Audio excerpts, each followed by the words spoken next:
श्रवण हमें इतना करना है कि मुझे अपनी बुराइयों से छुड़ा लेना है। पहली बात तो जब हम कर रहे हैं तो ध्यान रखें कि शब्द सबसे ज़्यादा गलती शब्दों द्वारा होती है। क्या? हाँ, शब्दों के आदान प्रदान में सबसे ज़्यादा गलती है। तो जब भी शब्दों का आदान प्रदान करें, या तो अपने हित की बात करें या तो सामने वाले के हित की बात करें। हाँ, ये ध्यान रखें। हाँ, जब मैं बात कर रहा हूँ तो उसमें किसका हित है, मेरा या इसका, इसका या मेरा। तो बात करो, नहीं तो मत करो। इससे क्या होगा, अगर इतना आपने जीवन में अपना लिया तो आपकी मौन साधना अपने आप होगी। क्या? हाँ, मौन आपको रखना नहीं पड़ेगा, आप पांचों इंद्रियों द्वारा मौन रहेंगे। हाँ, क्योंकि कम बोलना हो जाएगा ना, अपने काम से बोलना हो जाएगा। फिर अपने काम से बोलना हो जाएगा तो हमारा काम ही कितना है? हाँ, हमारा काम कितना है? बिल्कुल नहीं, बहुत थोड़ा सा है। एकदम। अगर आप जरूरत में जीने लगे, मैंने देखा, समझा कि आप अगर अपने जरूरत में जीने लगे तो जरूरत में जीना ही साधना है। क्या बात। हाँ, साधना अलग से नहीं करना पड़ेगा आपको, जो जरूरत है उसी में जीना, उसी में जीना ही साधना है। आपको अलग से कुछ करने की जरूरत नहीं है। लेकिन गलती कहाँ हो रही है कि योग्यता से ज्यादा पाने के लिए बेचैन है और अलग अलग से साधनाएं कर रहे हैं और जल्दी चाहते हैं, उस प्रोसेस में नहीं जाना चाहते हैं, वो जल्दी चाहते हैं। प्रोसेस तो हमारे तरीके से हो। क्या? हमारे तरीके से हो। बीज बो रहे हैं, अभी देखिए ध्यान से समझना, अगर जमीन है, आप उसमें खूब खाद वगैरह सब डाल रहे हैं, ऊर्जा, और बीज आपने गड़बड़ बो दिया है तो पेड़ तो वैसा होगा ना। तो बीज आप बो रहे हैं बेईमानी दुष्कर्म का और उसे अथाह ऊर्जा दे रहे हैं, तो आप धीरे धीरे कहाँ जा रहे हैं? अशांति की तरह। काश आप ईमानदारी पूरी तरह और सत्कर्म में लगे रहते, कोई भी साधना करते, आप जल्दी से जल्दी आपका आत्मिक कल्याण हो जाता। बिल्कुल सही। ऊर्जा तो आप दे रहे हैं, लेकिन आप बेईमानी दुष्कर्म का बीज बो रहे हैं और आपके जीवन में अथाह अशांति आ जा रही है। क्या? आप देखिए, आप अभी जाए 20 साल पहले, आप देखेंगे कि आप अपने आप को ज्यादा प्रसन्न पाएंगे। जी बिल्कुल। क्यों? हाँ, मेरा प्रश्न है कि ईमान क्या है? ईमान शब्द तो ईमान मेरे समझ से, जहाँ तक मैंने समझा, ईमानदारी से जीने को, ईमान से रहना मतलब बिना किसी को तकलीफ दिए अपने ईमान पे बने रहना, मेरे समझ से मतलब हमारा एक ईमान है व्यक्तिगत, उस ईमान पे बने रहना। इसको यूँ भी कह सकते हैं ना कि हमें जो पसंद है या हम जो पसंद करते हैं वही बात करें या रहें। पसंद से संबंध नहीं है ईमान का। ईमान का मतलब होता है, जैसे जहाँ तक मैंने समझा, और लोगों ने क्या समझा मैं नहीं बोल सकता। ईमान शब्द का जहाँ तक मैंने समझा कि हमारे कर्म से किसी को तकलीफ ना हो, ऐसा मैं कोई काम न करूं जो अप्राकृतिक काम हो। प्राकृतिक काम मैं करूँ, अप्राकृतिक काम हो वो काम मैं नहीं करूँगा, तब मैं ईमान में हूँ, जहाँ तक मैंने समझा। अब आपने क्या समझा, बोलिए। नहीं, सही है ईमान तो ये कि हाँ, मेरे अगर मुझे कर्म से कष्ट हो रहा है, किसी मेरे कर्म से किसी दूसरे को कष्ट तो हो मैं रहा है, ईमान पे नहीं हूँ, तो मैं ईमान पे नहीं। हाँ, नहीं हूँ। और अगर कष्ट नहीं हो रहा है, हाँ, और मेरा कर्म, मेरा जीवन यापन व्यवहारिक रूप से चल रहा है, किसी को बिना कष्ट पहुंचाए, वो ईमान। उस कष्ट का देखिए 3 प्रवृत्तियां होती है, मानव प्रवृत्ति, देव प्रवृत्ति, राक्षस प्रवृत्ति। जब भी आप जीवन जिएंगे तो कोई न कोई तो कष्ट में जाएगा, ये ध्यान रखना, क्योंकि प्रवृत्ति 3 है। हाँ। मुझे इतना पता चलना चाहिए कि मैं जिम्मेदार नहीं हूँ, अगर वो होता है तो उसकी जिम्मेदारी वो है, मैं नहीं। इतना ध्यान रखना पड़ेगा। हाँ, आंतरिक ईमानदारी, मेहनत और मेरे कर्म से किसी को तकलीफ ना हो। अगर होता है तो उसका जिम्मेदार वो व्यक्ति है। मुझे पता है कि मैं नहीं हूँ, मैं नहीं। मुझे पता है कि मैं नहीं हूँ। और जैसा कि आपने कहा वो शब्दों से भी हो सकता है कि आपके शब्द भी वो काम कर जाते हैं। शब्द सबसे ज्यादा अगर आपके जीवन में बेईमानी होती है तो शब्द और नजर से सबसे ज्यादा आप हम हर समय शब्दों के द्वारा किसी को नीचा दिखा के अपने प्रभाव को खड़ा करना चाहते हो हर वक्त। बात समझ रहे हैं? जी जी जी। वो जो उसके पीछे का जो घमंड है, जो अहंकार है, वो काम कर रहा है। बस वो प्रभाव प्रभाव। कि आप अपना प्रभाव छोड़ना चाहते हो। आपका प्रभाव कब ऊपर उठेगा? जब वो नीचे जाएगा। तो आप ऐसे शब्दों का उपयोग कर रहे हो कि सामने वाला गिरे और आप ऊपर उठे। प्रभाव बताना होगा। हाँ, आप हर जगह आप ऐसे कपड़ा पहनने से लेके आप जहां जाते हो एक अपना प्रभाव छोड़ना चाहते हो। इस तरीके से आप चलते हो, इस तरीके से जीते हो, इस तरीके से बाल संवारते हो। मतलब यह आप जीने के लिए नहीं करते हो, लोगों को प्रभावित करने के लिए, आकर्षित करने के लिए करते हो। इसीलिए तो आप ग्रसित हो। वो ये हो गया महाराज जी कि अपना रिमोट किसी और को दे दिया, वो उसके हिसाब से चला रहा है अपने को। हाँ, अपना रिमोट अपने हाथ में होना चाहिए। वो तो तब होगा जब आप जरूरत में जिएंगे। जरूरत में जिएंगे। जब आप योग्यता से ज्यादा चाहिए तो रिमोट दूसरे के हाथ में ही रहेगा। सीधी सी बात है, आपके हाथ में नहीं रहेगा। हाँ। बिल्कुल सही बात। जितनी आपकी सामर्थ्य है उतने में आप जियो। रिमोट आपके हाथ में, आपका रिमोट कोई ले नहीं सकते। हाँ, और योग्यता से ज्यादा पाने की इच्छा का त्याग कर दो, बात खत्म। हाँ, आप बेईमानी भी नहीं कर पाओगे। बेईमानी भी आपको तभी करनी पड़ती है जब आपको योग्यता से ज्यादा चाहिए। हाँ, फिर करनी पड़ेगी आपको। चापलूसी, बेईमानी, छल कपट, चोरी, बेईमानी, चापलूसी, मक्कारी, धूर्तता, पाखंड करना ही करना पड़ेगा। कब? जब योग्यता से ज्यादा चाहिए। और जितनी आपकी योग्यता है उतना तो सहज है, अपने आप मिलेगा। मिलना ही मिलना है, उस पे आपका अधिकार है।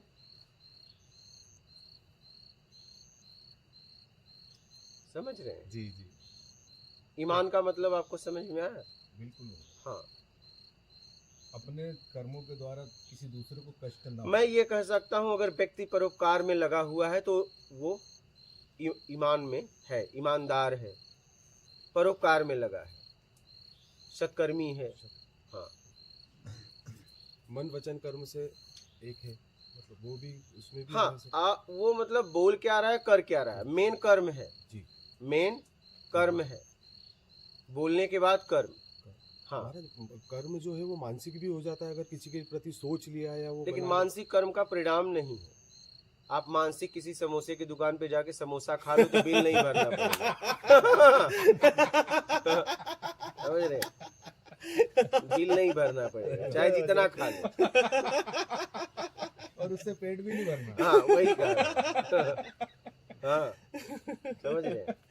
मन भर लो जितना जितना आपको खाना है खा लो, कोई बिल नहीं भरना पड़ेगा। शारीरिक अगर एक भी खा लिया और बोलो मन से मैंने नहीं खाया, तो एक काम करो, बिल भरो और निकल लो। समझ रहे? मेन आप शरीर से क्या करते हो। मेन ये है कि आपके शरीर के द्वारा क्या हो रहा है, उसका परिणाम आपको मिलता है। और जैसा शरीर के द्वारा करते हो वैसा आप बनते जाते हो। हाँ, जैसा आपके द्वारा कर्म होता है वैसा आप बनते जाते हो। 3 प्रवृत्ति है, सात्विक, तामसी, राजसी, सतोगुण, रजोगुण, तमोगुण। ठीक है, जैसा आप जीते हो वैसा बनते जाते हो।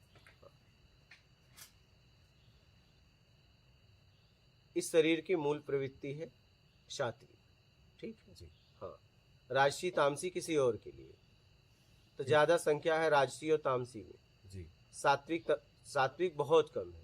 सात्विक में जीने वाला अपनी परम स्थिति पे एक समय ऐसा आएगा उपलब्ध हो जाएगा।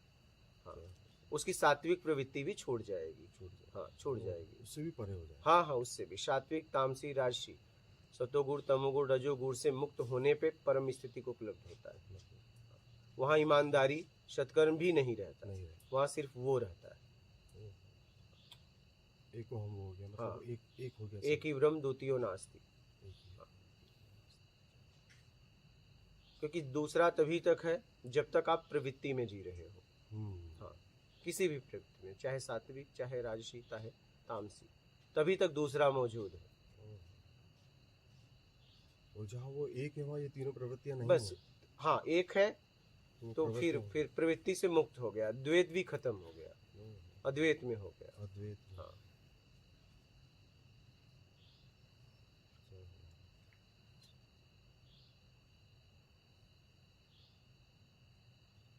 और इसके लिए ईमानदारी सत्कर्म अपना लो।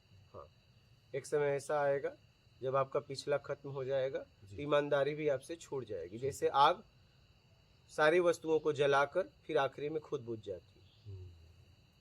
स्वभाव है आपका। हाँ हाँ, तो ऐसे ईमानदारी का भी स्वभाव है।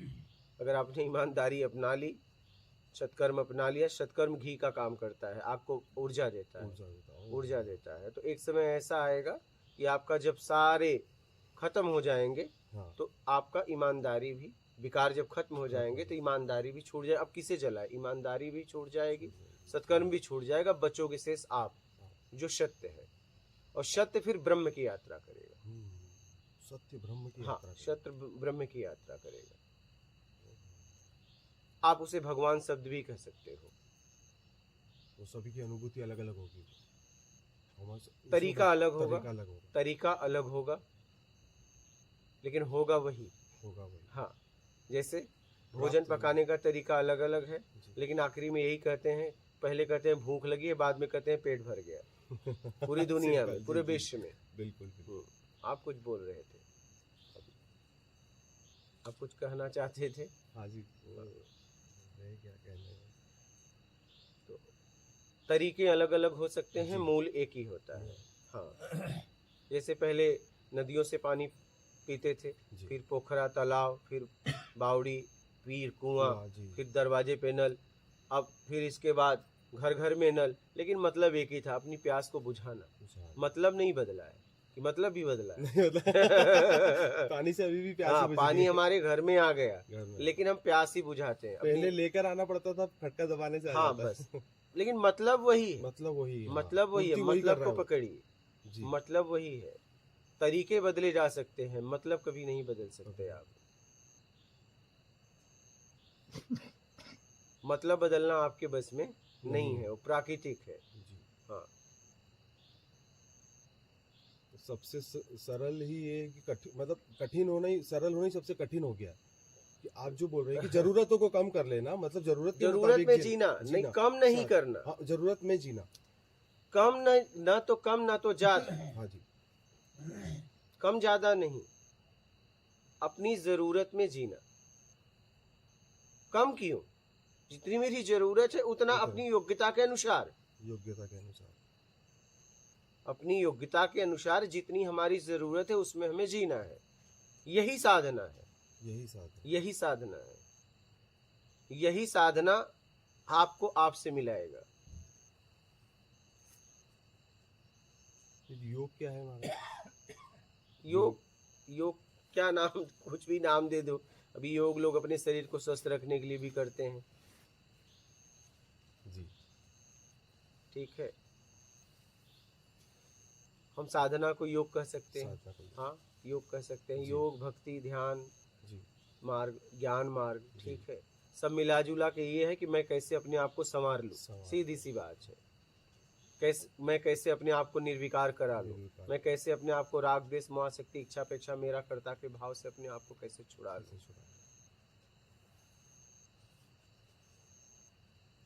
मिला जुला के सुधारना ही अपने आप को साधना है। हाँ, और सुधार आप तभी पाएंगे जब अपनी जरूरत में जीने लगेंगे, तब आप सुधर जाएंगे। बस जरूरत से ज्यादा पाने में आपने अपने आप को बिगाड़ दिया। हाँ, कितना सरल कर दिया, एकदम सरल ही है। एकदम सरल है, सरल। मैंने योग का आपसे इसलिए पूछा क्योंकि योग में पढ़ाता भी हूँ और मैं सिखाता भी हूँ। हाँ, तो मैं जो बता रहा हूँ वही सब मिलता होगा, और क्या मिलता है? मतलब उसमें आसन का काम सिर्फ 10% है, 90% जो है वो मनोविज्ञान है, पूरा मनोयोग है, मन का योग है पूरा। जैसी समझ आपको मिलती है वैसा आपका आपको भाव प्रकट होता है। जैसे आप भोजन करने बैठे तो किसी ने लाके भोजन दिया तो उसने कहा कि जी ये भोजन आपको उसने दिया जिससे आपका प्यार स्नेह लगाव है। फिर किसी वो भोजन ग्रहण करने लगे, किसी ने आके कहा कि नहीं नहीं, जिससे आपका झगड़ा हुआ वो उसी ने भोजन बनाया, अब वही भोजन आपको घुटन देने लगा, ये हुआ कि उल्टी कर दूं। फिर एक ने दौड़ के आया, बोला क्या मजाक कर रहे हो उसके साथ। फिर वही भोजन आपको प्रिय लगने लगा। भोजन तो वही है, आप भी वही है। जैसे जैसे समझ बाहर से मिली वैसा वैसा भाव आपका प्रबल होता गया। इसलिए लोगों ने कहा कि बड़े के साथ बैठो, बड़ा मतलब संस्कार, संस्कारी व्यक्ति के साथ बैठो आपका स्तर उठेगा, और संस्कारहीन के साथ बैठोगे तो आपका स्तर गिरेगा। इसलिए बोला संगत का असर। हाँ, जैसे अगर कोई पूछे कि पानी आग को बुझा देता है तो बड़ा नॉर्मल जवाब है हाँ जी। लेकिन ऐसा नहीं है। अगर आग की मात्रा ज्यादा है, पानी की मात्रा कम, तो पानी बुझ जाएगा, आग नहीं बुझेगा। जी बिल्कुल समझ रहे हैं? जी जी। आग की मात्रा कम है, पानी की ज्यादा, तो आग बुझ जाएगा। किसकी ऊर्जा ज्यादा? आप जिसका साथ पकड़े हैं उसकी ऊर्जा ज्यादा है कि आपकी ऊर्जा ज्यादा है? हाँ, अगर उसकी ऊर्जा ज्यादा है तो उसका प्रभाव आप पे पड़ेगा, आपकी ऊर्जा ज्यादा है तो आपका प्रभाव उस पे पड़ेगा। यही बात है। इसीलिए कहा गया कि किसी महान के शरण में रहो। जी हाँ, जैसे हम यहाँ पर घनी छांव में हैं अभी। हाँ बहुत घनी छांव। वो तो आपको एहसास होता होगा। वो तो आपको फील होता होगा जी। हाँ।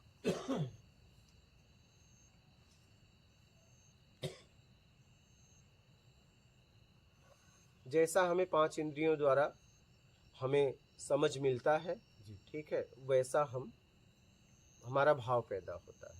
हाँ, अब अगर हमें वो भाषा नहीं समझ में आता तो हमें उस भाषा में गाली भी कोई दे और हमने वो भाषा सीखा नहीं तो मैं हंसूंगा, क्या बोल रहे हो। अब हमारे अंदर की ऊर्जा काम नहीं करेगी। क्या मैं समझ ही नहीं पा रहा हूँ, और अगर आपने समझ लिया तो तुरंत निगेटिव ऊर्जा निकल जाएगी। बिल्कुल क्या जी। हाँ, बात है समझ की। हाँ, अगर समझ नहीं पा रहे हो तो आपकी ऊर्जा काम ही नहीं करेगी। नहीं काम करेगी। देखिए, आपको खटाई दिखाया जाए तो आपका खट्टा लार बनेगा, आपको मिठाई दिखाई जाए तो आपको मीठा लार बनेगा, क्योंकि दोनों का आपने स्वाद लिया है। देखिए, लार है मुंह में है, खट्टा अगर दिखा दिया जाए तो खट्टा बनेगा। हाँ, और मीठा कुछ देर तक दिखाया जाए तो मीठा बन जाएगा। बताइए, तो जैसा आपको आपके सामने दिखाया जाता है, बताया जाता है, वैसी आपके अंदर से ऊर्जा जागृत होती है। पॉजिटिव, नेगेटिव, सात्विक।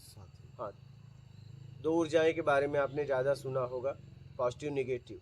ये जब हम जैसा कर्म करते हैं वैसा सामने वाला हमें बर्ताव करता है। लेकिन मेन ऊर्जा आपकी है सात्विक, ये परोपकार से आती है, परोपकार करने से। ये ऊर्जा आपसे मिलाएगी। हाँ, सात्विक ऊर्जा आपको मिलाएगी। राजसी, तामसी आप ऐसे ही घूमते रह जाओगे। इसलिए पॉजिटिव नेगेटिव के चक्कर में मत पड़ो। ऊर्जा सिर्फ ऊर्जा होती है, ऊर्जा पॉजिटिव नेगेटिव नहीं होती है। उसको धारण करने वाला जो होता है एकदम वही व्यक्ति, देखिए वही व्यक्ति आपका जमता है तो पॉजिटिव एनर्जी देता है, नहीं जमता तो नेगेटिव एनर्जी। घर में ही, घर में वही पत्नी है, वही बच्चे हैं, जब झगड़ा हो जाता है तो नेगेटिव एनर्जी वही देने लगते हैं। नहीं, देख के गुस्सा आता है, वही भाई, वही बहन। और फिर हमारा जब मिलन हो जाता है तो फिर वही पॉजिटिव एनर्जी देने लगते हैं। तो क्या पॉजिटिव नेगेटिव एनर्जी है? नहीं, एनर्जी है। आपका जैसा भाव है उनके प्रति वैसी एनर्जी आने लगती है। इसलिए कहा गया भाव विदित देवा, भाव में ईश्वर का वास है। और हम कहीं बाहर खोज रहे हैं। ईश्वर मेरा का विषय नहीं है, ईश्वर मैं का विषय है, क्योंकि वो सारे विषयों से परे है। धारणा, ध्यान, समाधि, तुम ब्रह्म। मैं के द्वारा जाना जो जाएगा वो ब्रह्म होगा, मेरा के द्वारा जो जाना जाएगा वो ब्रह्म होगा। तो मेरा के द्वारा कभी जानने का प्रयास मत करिए। मैं के द्वारा, मैं का भी संबोधन इसलिए करना पड़ रहा है कि मेरा में बात हो रही, नहीं तो उसे मैं भी कहने की जरूरत नहीं है। हाँ, लेकिन अब मेरा में कहोगे क्या, कुछ तो बोलना पड़ेगा। कोई तो आधार चाहिए हम। हाँ, कोई तो आधार चाहिए, हम आप एक दूसरे की बात को समझ लें। जी, आधार बहुत जरूरी है। आधार बिना समझेंगे कैसे? मैं कहूंगा वो, तो आप कहोगे क्या? अब मुझे उसका नाम देना पड़ेगा। अगर नहीं नाम दूं, मैं वो करता रहूं, तो आप क्या क्या देखोगे? तो हमें कुछ न कुछ शब्दों द्वारा आधार लेना पड़ेगा आपको बताने के लिए। नहीं तो मैं को मैं बोलने की जरूरत नहीं है। मैं भी बोलना इसलिए पड़ता है मेरा आपको बताने के लिए, अपने आप को बताने के लिए थोड़ी ना। हम अपने नाम का उपयोग आज तक अपने ऊपर किए क्या? नहीं। फिर जब भी करते हैं किसी और के लिए, मतलब मेरे नाम का उपयोग मेरे लिए नहीं है, नहीं किसी और के लिए है।